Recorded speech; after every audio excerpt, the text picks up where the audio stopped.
Good evening, everyone. Really happy to be here tonight. I'm used to speaking an hour or two at a time, so I hope you don't mind if I kind of stick closer to my notes because I want to, be concise. But anyway, the winter solstice is the shortest day and the longest night of the year. It's when the northern hemisphere is the darkest. People around the world of different cultures, faiths, and religions gather in anticipation and rejoicing at the sun's return. It's a time of reflection, resolution, and renewal. And that's what I'd like to talk to you about tonight. So, a time of reflection. As we find ourselves at the close of 2011, on the winter solstice, when the sun is at its lowest point, the longest night, and the most profound descent into darkness, it's a great time for us to reflect upon our own darkness and our own areas of life that lack authenticity, that no longer serve us, where we have been dimming our light. What is it that we would most like to leave behind for good in 2011, so that we can boldly and courageously move unencumbered into our truth of 2012? 2012 is an important year. It's the year the world has declared to be the year of awakening, the year when we will unite our light for the betterment of all. But before we can speak of this warmth and unity and return to the light, we must first understand and reflect on its opposite: separation, duality, and darkness. We must understand where we have been to know where we want to go, and also where we never want to go again.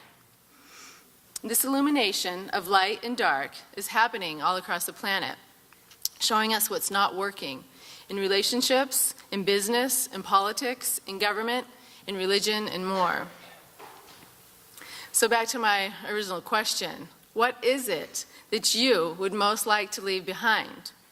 So sit back and simply reflect as I cover some examples in case you're having any trouble thinking of something. So I have, this list is in no way comprehensive. It's just a few ideas to get you thinking. Sometimes we become so complacent with fine, that fine actually becomes acceptable. And fine really isn't acceptable, to me anyway. So now these are going to seem a little bit negative, and I don't want to lose you here, but the idea is for you to find that thing or things that you have truly had enough of in your life. That you finally want to release, to be the person that you were meant to be and the person that you know that you are. So, okay, number one, are you holding on to any emotional toxicity? Is there someone out there that you still have yet to forgive? Yourself, perhaps. Who, after all these years, are you still angry at? Are you still blaming someone else for all the crap in your life? Are you harboring jealousies, resentments, greed, sadness, or insecurities? And what about your relationships? Now, don't raise your hands when I ask these questions, please. You could be sitting with that person.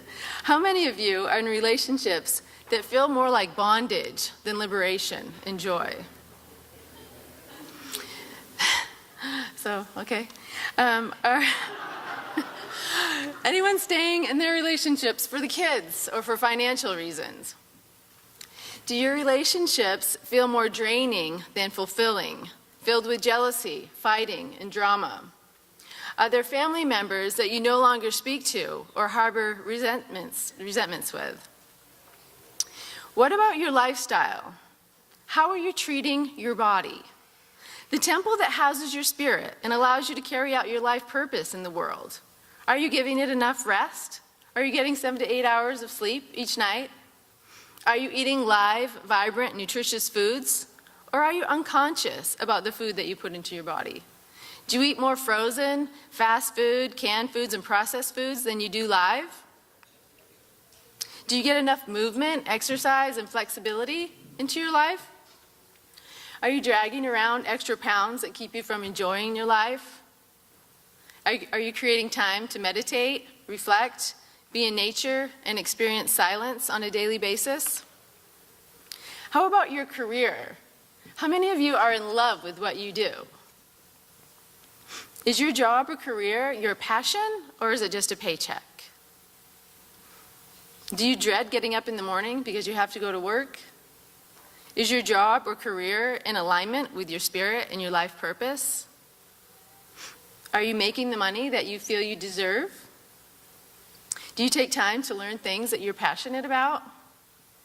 How about your church or your faith? Are you still going just to please your parents or your kids? Some of you are. Do you really believe in it, or is it just your social network? Are you there because of any guilt or fear you may incur if you didn't go? Does your religion hinder you in any way from living a life that you love? And finally, if nothing on that list has struck a chord yet, I want to meet you. No. Where is it that maybe you're playing small? Where have you been not only dimming your light, but possibly hiding your light or your talents altogether? Do you have some divine gifts that you'd like to develop or that you've been afraid to share? If your answer to these questions have been less than satisfactory to you, then when would now be a good time to letting go, to shifting and transforming any or all of these things that no longer serve you and your highest self? What if 2012 was really the last year of life as we know it on Earth? Would you do anything different? So I encourage you in the next couple of days to really swim in some of these things that you feel have been dragging you down the most and keeping you from being your most authentic, wonderful self. Shine the light on some of your own dark places, but don't make yourself wrong about it or beat yourself up for it. Those dark things that we have, they developed for a reason, to protect ourselves. But the question that you need to ask yourself is, are they still serving you? And probably most of those walls that we've built up and ways of being are probably no longer serving you. They're hindering you, in fact. They're hindering your intimacy and your life and from living a life that you love. If you've been feeling that now is the time, if your shadow has been rearing its ugly head, if you have finally had it over your eyeballs with a relationship or job that drains you, one where you feel you are constantly dimming your light, if you are so tired of playing small in your life, then congratulations, you're right where you deserve to be, and you're right in alignment with the dark energies that are present right now. And I dare say we're all ready to move forward. So time of resolution. So how do we do this? How do we rid ourselves of things that we wish to let go of? Well, first of all, we own them, and we acknowledge our 100% accountability. We lose the victim mentality, and we stop pointing the finger of blame at someone, something, some event, some circumstance out there. The problem isn't out there. We will never be able to point the finger of blame at someone else or institution, whether it be the president, your ex, Wall Street, the Federal Reserve, and change the world. We are accountable for the sad state of affairs, not only on this planet and this nation, but in our own lives. It's us that has created all of this. So all of that out there is just a reflection of the duality and the disconnect and the separation within ourselves. What is out there is also in here. So you've heard the old adage, as is the microcosm, so is the macrocosm, as above, so below. The world as we know it today, of separation and hatred between nations, peoples, cultures, and religions, is a direct mirror and reflection of that energy within ourselves. So until we have peace within, we can't expect to have it without. Until we have peace within our own families, we will never have it in our communities. Until there's peace within our communities, there will be no peace in our nation. And until we have peace in our own nation, we will never achieve world peace. If we are still struggling with forgiving someone or ourselves, if we're still at war with someone in our family, if we're harboring anger, jealousy, resentment of any kind, we are contributing to the chaos and violence of the planet. These emotions are getting in the way of our own greatness. When we truly understand how connected we all are, and that our emotions and feelings have a ripple effect, not only in our own home and the people right close to us, but also within the world. And maybe then when we get that, we'll be more conscious. Maybe then we'll be more accountable. Every decision that we make is a choice between a grievance and a miracle. Let 2011 be the year we leave all of our grievances behind and move into the miracle of 2012. Decide, make a resolution that you will do whatever it takes to rid yourself of all that negativity, emotional baggage, physical habits that have you being less than vibrant.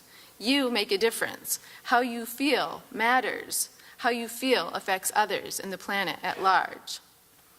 So, time for renewal. The winter solstice represents a return to the light, longer days, new growth, and welcoming the healing powers of warmth back into our world. Mindful and heartfelt intentions are very powerful on this day. So we can harness this energy to contemplate what we would like to birth in ourselves, our lives, and in the year to come. So I'm going to read something that I know you probably have all heard many times, but I want you to listen to it as if you're just hearing it for the first time. Our deepest fear is not that we are inadequate. Our deepest fear is that we are powerful beyond measure. It is our light, not our darkness, that most frightens us. We ask ourselves, who am I to be brilliant, gorgeous, talented, and fabulous?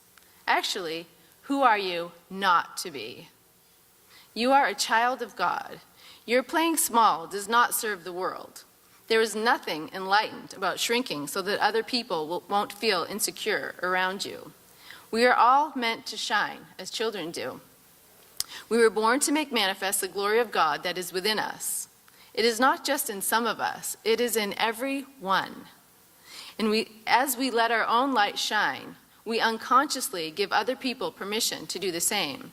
And as we are liberated from our own fear, our presence automatically liberates others.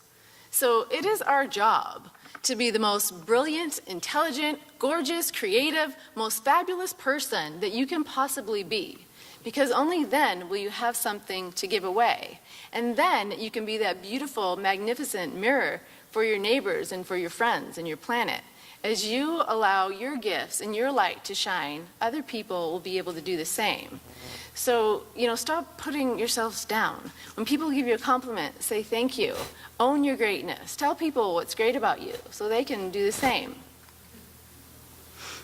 As the light physically begins to return to the earth, and as we move forward to 2012, allow the light of your truth, your authenticity, your magnificence to return to your soul and shine bright for all the world to see.